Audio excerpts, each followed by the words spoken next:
Welcome to Useless Anime Knowledge, the show where I do pointlessly meticulous research on things that no one cares about and regurgitate it for an audience. Today I'm going to be running you through the hip-hop chanbara animated classic Samurai Champloo. This video contains only light spoilers, and the full series can be watched on Netflix at the time of this writing, so I do recommend checking it out. This series was the debut work of animation studio Manglobe, whose history I detailed in my Intro to Manglobe video. It was also the second full-length animated series to come from the mind of Cowboy Bebop creator Shinichiro Watanabe, and the two series share a number of commonalities. Going by the plot synopsis, Samurai Champloo is the story of Mugen, Jin, and Fu, a trio of unlikely companions who take a journey across Edo-era Japan in search of the samurai who smells of sunflowers. Mugen is a violent, short-tempered sociopath with no regard for anyone other than himself. Jin is a soft-spoken but hardly even-tempered and equally loner ronin, and both of them are the strongest opponent that the other has ever faced, resulting in a vow to eventually fight to the death. But when the plucky, indomitable Fu rescues them both in the first episode, she recruits them to tag along on her quest. However, the best way to describe the style and attitude of the series comes from the title itself, Samurai Champloo. Champloo is taken from the Okinawan word chanpuru, which essentially means to mix, and is often used in regards to cooking. Blending together a variety of flavors, mostly from hip-hop, samurai films, various counterculture movements, and even modern Japanese cultural ideals, is the show's modus operandi. Even on the production level, Sam Champ is all about being a melting pot, or perhaps more accurately, a mangrove. Manglobe Studio, named as a poor romanization of the word mangrove, chose their title to represent the mixture of elements to form an ecosystem. It only takes a glance at Anime News Network's list of staff for this series to appreciate just how many voices and styles were mixed together to form it. Between 8 writers, 13 episode directors, more animators from more studios than I can even comprehend, and a list of voice actors that hits almost every letter of the alphabet, it's safe to say that a metric fuck ton of hands were involved in the creation of this series. And it's not just a faceless mask of nobodies either. The opening animation is directed by Mamoru Hosoda, who's gone on to achieve acclaim as the director of hit films like The Girl Who Leapt Through Time, Summer Wars, and Wolf Children. Episode 9 was storyboarded by Hiroyuki Imaishi, who is possibly the most famous living key animator in Japan and is best known for directing Tengen Toppa Gurren Lagann, Kill La Kill, and Panty and Stocking with Garter Belt. The episode also features a segment animated by Masaaki Yuasa, director of Mind Game, Kaiba, Tatami Galaxy, and Kickheart, among others. And those are just the staff that I knew well enough to recognize their handiwork while I was watching the series. The cast is full of noteworthy names in very minor roles, such as a hilarious appearance by Norio Wakamoto in episode 18 as a drunken calligraphy teacher. Mugen is played by the always badass Kazuya Nakai, best known as Roronoa Zoro in One Piece, and Masamune Date in Sengoku Basara. If you prefer the English cast though, he's voiced by Steve Blum, who, besides being in virtually everything, is best known as Spike Spiegel in Cowboy Bebop. I won't bore you by going through the entire cast like this, since I don't think most of the performances were really noteworthy, but Kazuya Nakai is one of my favorite cool guy voices, so I felt the need to point him out. More so than simply being a mixture or a mangrove, however, I think the most proper way to translate the show's title would be Samurai Mixtape. After all, the show not only has a strong emphasis on musical themes, but is even organized in the manner of an album. The series is arbitrarily broken up into 4 arcs across its 26-episode run, which starts to make sense if you think of each arc as one side of a double LP vinyl record. 2-part episodes are referred to as Verse 1 and Reprise, implying that they are 2 parts of one song. Thinking of it this way, the show has 20 tracks, broken up across 2 10-track LPs, which is pretty accurate to the typical layout of vinyls. This may or may not have been intentional, but the fact that the opening animation displays the title of the show on a vinyl printing implies that it's probably on purpose. Samurai Champloo features a soundtrack composed of work from 4 different hip-hop musicians, all of whom Shinichiro Watanabe has said that he was a fan of before getting them to work on the series. The show has 4 soundtracks, but instead of breaking them up by artist, each one typically features at least 2 of the artists on it, keeping up with the mixtape vibe. Various guest vocalists, such as Shingo 2 and Minmi, were brought in to perform on the opening and ending songs, but instead of their individual work being attached to the anime, they actually collaborated with Nujabes on original songs for the series. Watanabe has stated that his choice of hip-hop music as the show's backdrop comes both from his fandom of the genre and from seeing hip-hop as a countercultural movement. He wanted his characters to represent a counterculture, and he chose a musical style to reflect that, which I'll dive into more when I talk about the show's main themes in general. Continuing the hip-hop metaphor, a lot of what keeps Samurai Champloo fresh is the various tropes and ideas that it samples on each track. Watanabe has been commonly compared to Quentin Tarantino in the way that he appropriates images and scenes from a variety of genre conventions into his work, and this is certainly true of Samurai Champloo, which pulls on the threads of samurai and yakuza flicks, general action anime tropes, and the likes of zombie movies, drug movies, and even sports comedies. Even when it comes to the show's historical setting, it isn't content to be about just one era. It mixes elements of several time periods, with dialogue that jumps from sounding like a period piece to being completely modern from character to character, and no shortage of moments that make a point to reference some historical event which in actuality is completely irrelevant to the time period or simply never happened. Any episode with a narrator is immediately called into question, with Inspector Manzo's historical explanations of events being complete bullshit every time, and the narrator of episode 9 undercutting the insane premise of the episode by saying that it was all a joke, even though the event is referenced by the main characters several times throughout the series. And this brings us to the central themes of Samurai Champloo, which are more or less stated up front by the text that comes after the first episode's intro. This work of fiction is not an accurate historical portrayal. Like we care, now shut up and enjoy the show. Samurai Champloo is a show about doing whatever the hell you want. It's about never compromising on your ideals and continuing to rebel in the face of insurmountable odds. Throughout the series, many of the characters who Mugen, Jin, and Fu meet along their journey utter some variants of the phrases,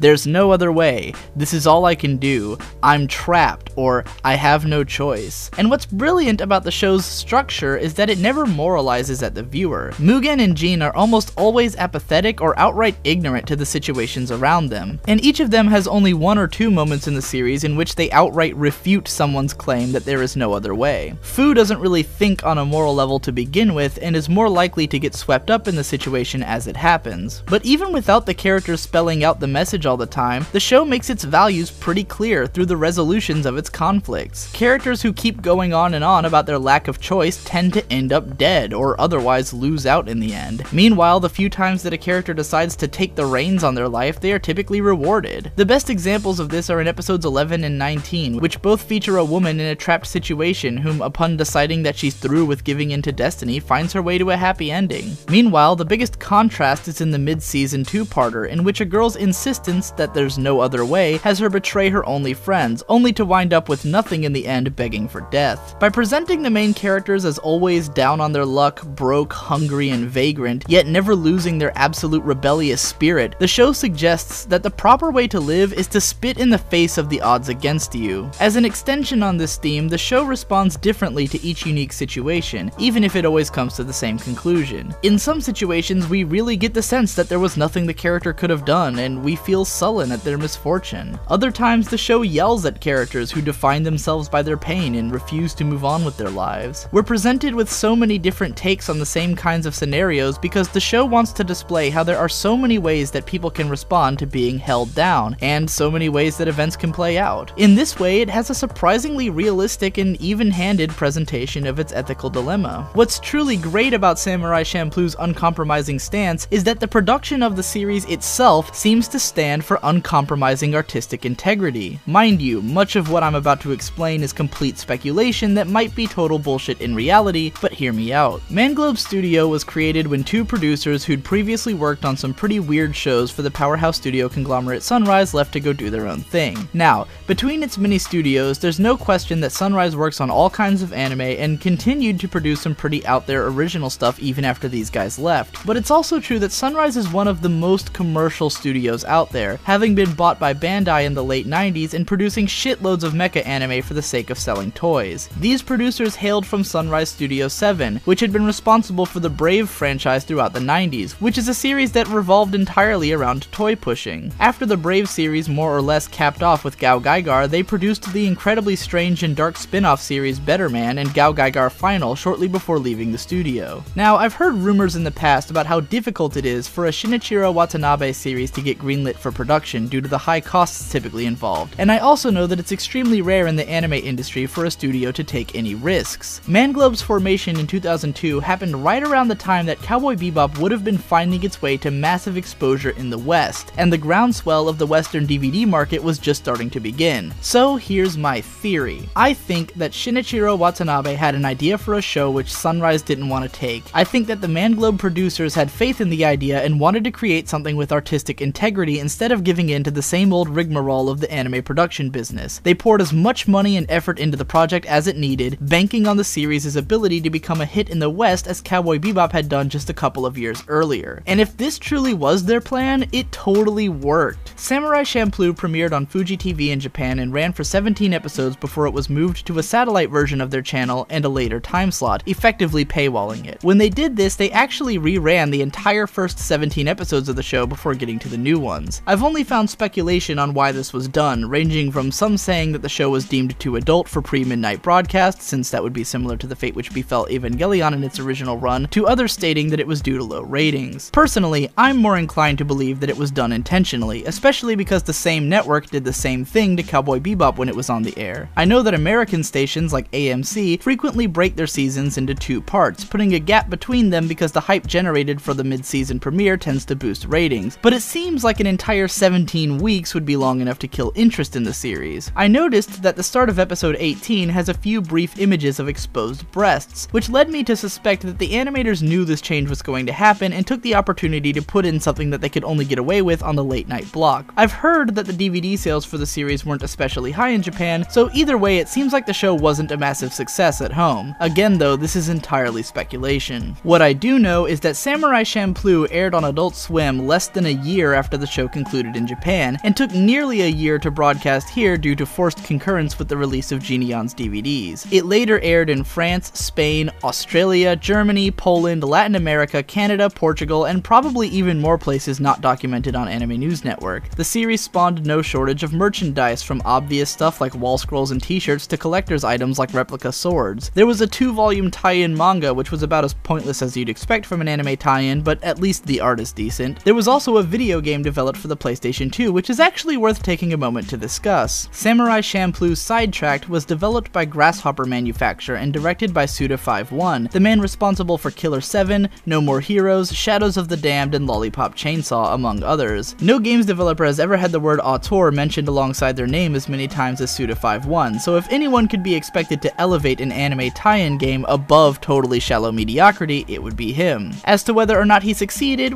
well, it's hard to say. Grasshopper Manufacture games have never really been known for their deep mechanics, and the majority of Sidetracked involves running through straight corridors and killing endless waves of identical dudes using the same couple of combos. The game is presented with an unmistakable stylistic flair that makes it interesting to look at, but doesn't keep it from getting boring pretty quickly. Suda51 games are usually better known for their incredibly strange cutscenes, dialogue, and scenarios, but from what little I played, Sidetracked seemed pretty dry in those regards. Perhaps it didn't help that I found the guy trying to do a horrible Steve Blum impression totally unlistenable, and I wondered why the hell there wasn't a Japanese audio track included. I can't really recommend this game since it's rare and kind of expensive, but if you know of other ways to play it, I won't say it's not worth a shot. Diving back into the show, there's a few things I just want to gush about. For starters, perhaps the most noteworthy aspect of Samurai Champloo is the fantastic design work and consistently high quality animation. The series has countless fight scenes which are always well choreographed and usually a decent length, making it easily one of the best action TV shows around and the best sword fighting show without question. Mugen, Jin, and Fu are all designed and animated with their own unique flair, which does a lot to make them feel distinct, even though for the majority of the series we know very little about their past or motivations, if they even have any. We never really need it spelled out for us that Mugen has an extremely unique fighting style, because we witness it in contrast to Jin's controlled sword art style right from the first episode. It achieves show don't tell storytelling before any of the characters have said more than a sentence or two, and much of the characters' depth comes from subtle hints and mannerisms that set them apart. I also love that the show has a bit of an absurdist undercurrent, constantly calling into question or outright neglecting the existence of meaning for any of the events that happen. Most of the trio's misadventures have no effect on the progression of the characters or storylines, oftentimes featuring meaningless deaths, pointless hijinks, or moments when the show claims that the events are an outright lie. Half of the time, none of the main characters have all of the relevant information on a series of events even after it's already concluded. While the show does does end up having a core theme, as I explained before, it rebels against the idea of rationalizing anything in the show with its wackiness and anachronisms, as if telling you that if you get hung up on the details instead of rolling with the punches, you're doing something wrong. Part of the charm of Samurai Champloo is that it's not at all trying to be deep or masterful. It has no interest in being a cohesive, respectable, or classic work of fiction. Samurai Champloo's promise is entertainment, but it doesn't achieve this by appealing to cheap thrills. It's a show that does exactly what it wants to do and asks you to come along for the ride, no questions asked, and just lose yourself in the fun of it all. My mentor, Ghost Lightning, once posited that there are separate genres of real samurai and super samurai anime, similar to the way that these distinctions exist for mecha anime. Samurai Champloo is an unabashed super samurai show that knows how to be absurd without getting distractingly over the top. I hope you enjoyed this analysis of Samurai Champloo at least half as much as I enjoyed the anime itself, and that you'll join me again on the next episode of Useless Anime Knowledge as I continue the Manglobe Rundown project with Ergo Proxy. I'll see you then.